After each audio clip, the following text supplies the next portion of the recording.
Matt Olson is known as the Iron Man. I thought I was looking a little good.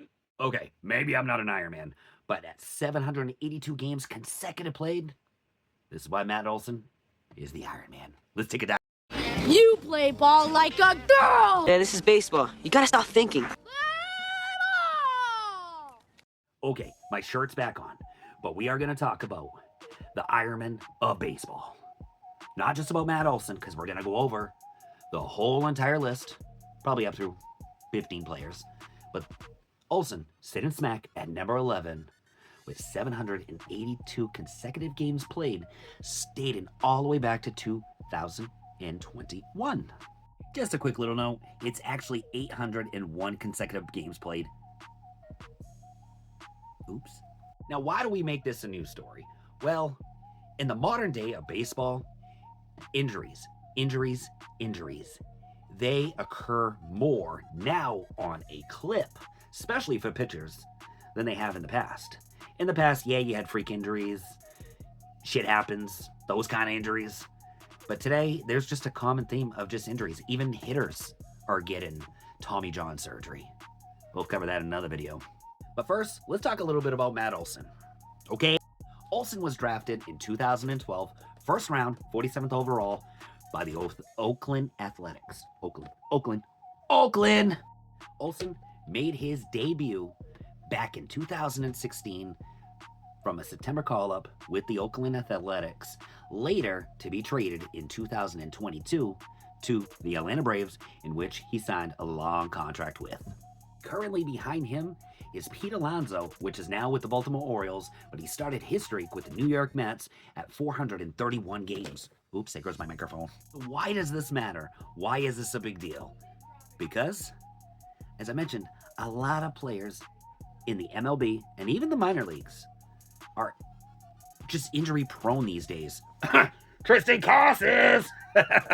No, but really, injuries are just like a thing that happens today.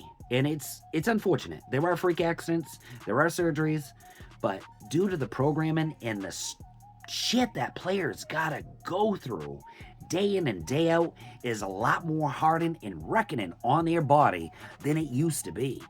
In which, in turnaround, the body can just handle so much. And because of that, we've seen a lot more with arm injuries, leg injuries, groin injuries. I'm just naming injuries because I don't know what the fuck I'm talking about half of the time. But in retrospect, yes, injuries are a lot more higher than they used to be. Chapman, he's only at the age of 32.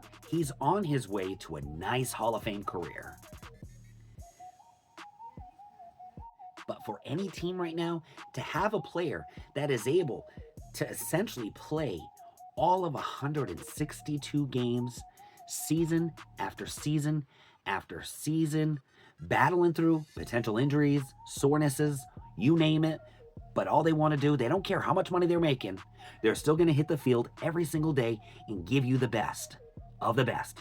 And yes, we're talking about Matt Olson, and as well as a few others. Let's go down the list here. Rounding out with the top 15, we're gonna start at number 15, and we are gonna talk about Richie Ashburn. Started his streak back in the 50s, 1950 to be exact, all the way through 1954, in which he played 730 consecutive games. Sitting at number 14 is Dale Murphy.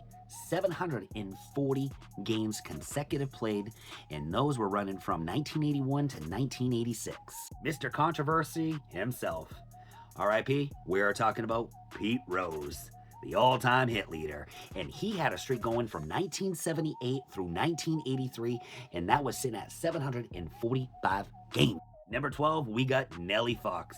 No, not the country grandma Nellie. We're talking about the baseball player. Sorry, bad joke. It's a daddy joke. Running from 1955 all the way to 1960, almost clipping out at 800 games, but 798. Sitting at number 11 at 801 games. What we're centered point on this video, look at my ear. Let's fix that here. We're talking about Matt Olson, in which this started from 2021 to now.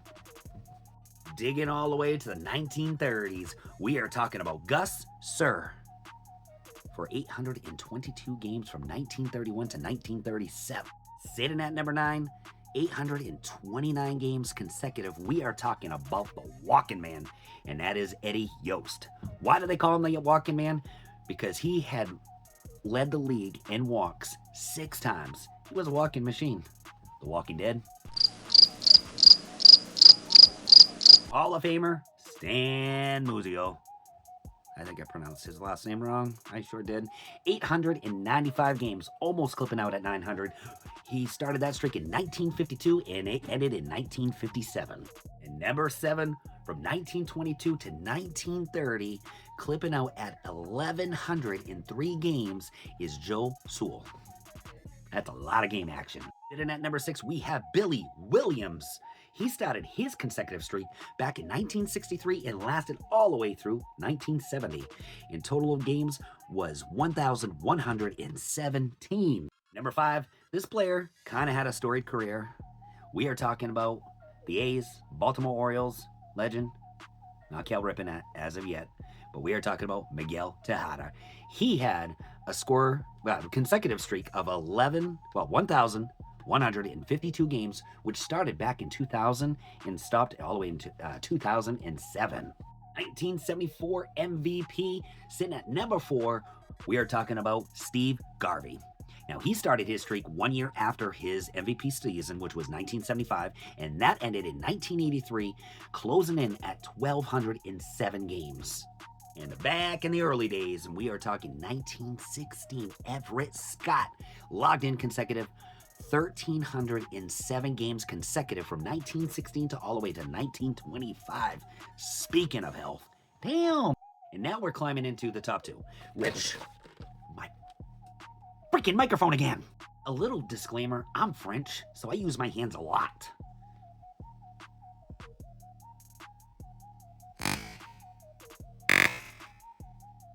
Anyway, getting back to where we were, since I knocked some sense into me, we're into the top 2, and these are what I'm looking at is probably all-time records that we will never see broken. And if we do, it ain't gonna be in my lifetime, because why? These scoreless streaks reach into well over 2,000 games. Number 2, we are talking about Lou Gehrig. Streak lasted from 1925 all the way to 1939, and he logged in a staggering 2,130 games consecutive. What? And then we got Mr. Non-Accidental Prone. I don't even think that's a word, but we just made that up. Non-accidental prone. Remember that.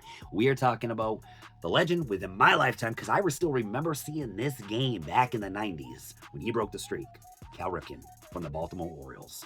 Yeah, that's the second one on this list. Cal Ripken, 1982 to 1998, he played a total of 2,632 games consecutive without an injury, without a day off, without anything. Speaking of Ironman, damn. Matt Olson, though, logging in 801. Where do we see him? Can he eclipse some records? Possibly. We got nobody in the 900s right now. But should any injuries happen, of course, his streak will end. But again, he's only the age of 32. Yes, in baseball at times, he's past his prime. But he's not showing he's past his prime. Already this season, he's logging in 5 home runs, double digits in RBIs, decent batting average. So is he going to get cold anytime soon off from the offense? I don't foresee it. But as long as he's healthy, he keeps performing. The dude is tough, and that's why they call him the Iron Man, and he's going to still keep in logging game action.